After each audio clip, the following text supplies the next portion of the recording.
Hi, guys and gals. Al Smith here. Today, we're going to talk about another Bridgemaster Declare Challenge hand. Today, we're going to talk about the level one hand A12. And what we're going to discuss is how to promote a trick with a 4-3 fit in the suit.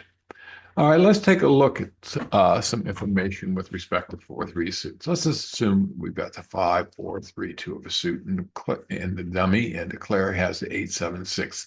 Can a trick be created? Well, you look at it and say, well, I don't really like that very much. Okay, I agree. However, the answer is yes. Okay, if the outstanding cards are split 3-3. Okay, now what's the probability of the cards being split 3-3? Well, as it turns out, here are the various probabilities of how the cards are going to be split. And the probability is 37.5%. Not real good. We'd love to have all the probabilities being greater than 50%, but we have to take what we can get. 37.5% is much better than zero. So, but purpose of putting this here is so that you can see what that probability is, you remember it, and you can apply it in the future. Okay, remember, good habits equal good results. Use the same process every time you become declared to evaluate the hand. If you have any questions or comments, send me an email or give me a call. I'll look forward to hearing from you. Okay, let's go ahead and look at the Bridge Master hand that we're discussing today. Okay, and let's enlarge that. Go to Bridge Master, and we're going to go here, and we're going to go to hand 12, I think it is. Okay, so the first thing we're going to see is we don't get any information from the auction. It was 2 no trump, 3 no trump. Nobody volunteered anything. Okay, so let's take a look at what information we've got.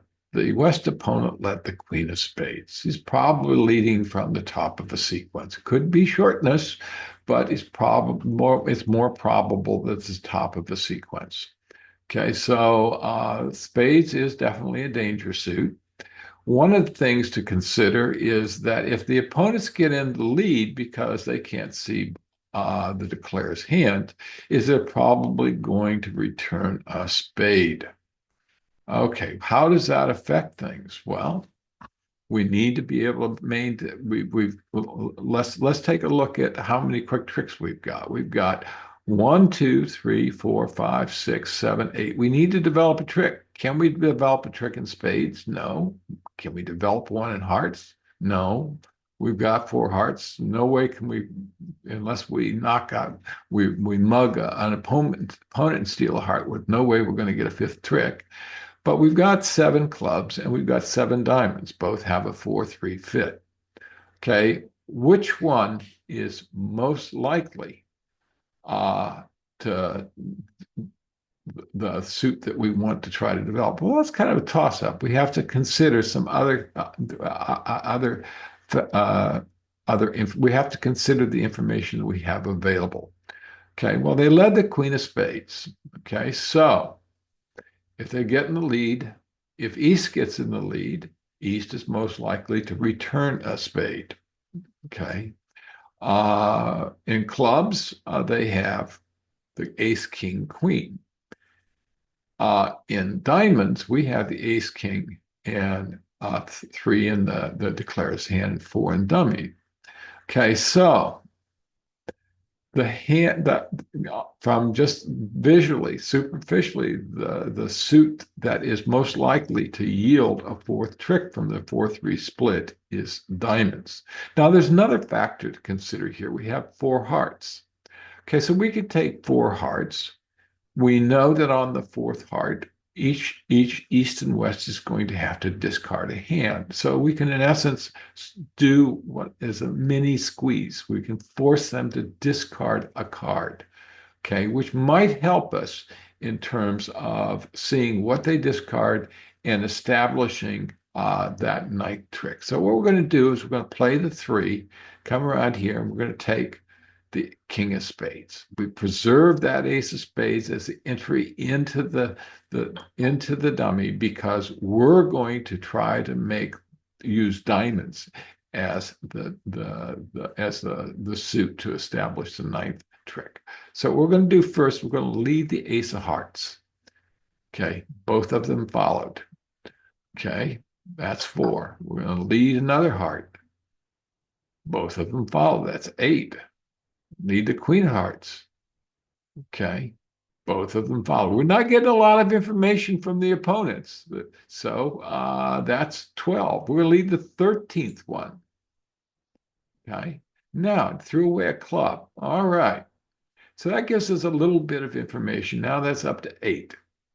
They can only have 5. What we're going to do is throw away the spade. It's not going to do us any good. Our technique is either going to work or it's not going to work. Let's see what, okay, it threw away another spade. So that's 4, 5, 6 spades have been played. 1 club has been played. All right, now here's where the rubber's going to meet the road.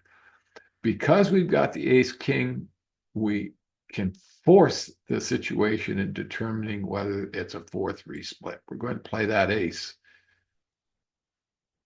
Both followed. Okay, so that's 4, 5, 6, 7, 8. All right, we're going to play the king. Okay, both followed. So that's 8, 9, 10, 11. We're almost there. If both east and west have another diamond, we can potentially, we will establish that 13th diamond as a trick. Okay, they both followed. Now, as I said before, because they led spades to begin with, they're more than likely to continue spades. We've got this well-preserved ace of spades. Why didn't they lead clubs? Well, because the declarer's hand is hidden, and they don't want to lead into the declarer's hand. Let's say the declarer's got a king and a couple little ones.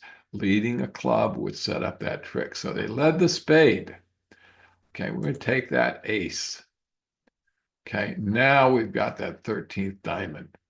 Okay, now, given that the defender could see that that was the 13th diamond and the ace of spades was in dummy, he should not have led the spade. He should have switched to the club because there was no possibility of setting the contract if he led the spade. So he led that, but we get our diamond. Okay, and now they're going to take the ace, king, queen of clubs. Okay, now if they took the ace, king, queen of clubs earlier, they might have been able to establish another trick. It's hard to say, but all right. So that's how. What did we do on this hand? Just kind of a summary. Okay, we chose to take the first trick into Claire's hand because we decided that we're going to use diamonds as the possible suit for developing our ninth trick. Okay, what's the probability of that being a 3-3 split occurring? 37.5%. So what we did is we took the king of spades and then we tried to do a mini squeeze by leading the 4 hearts.